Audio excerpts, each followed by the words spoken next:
Il avait été condamné à 15 ans de prison quand même si c'était par défaut. Et que, ça y est, c'était l'heure de l'addition. L'heure de l'addition était arrivée. Il était arrêté et il n'allait pas s'en sortir comme ça.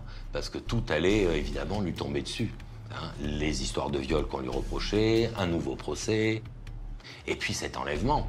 Sans compter que c'est un double enlèvement, puisqu'il y a un enlèvement où ils avaient relâché Alexandre un mois plus tôt. Face aux policiers, Giuliano Verbar est au départ moins disert qu'avec son avocat. En fait, il ne dit les choses que si on le reconnaît comme chef de sa secte et comme étant une personnalité. Donc on comprend ce profil psychologique et donc on va jouer là-dessus. Et c'est là qu'il va parler et qu'il va tout expliquer. Il était dans ses certitudes en tant que chef de secte. Il se percevait comme un chef religieux. Pour lui, il n'y avait pas le mal. L'enfant, c'est le futur, donc il le préparait. Et puis c'était donc lui l'incompris.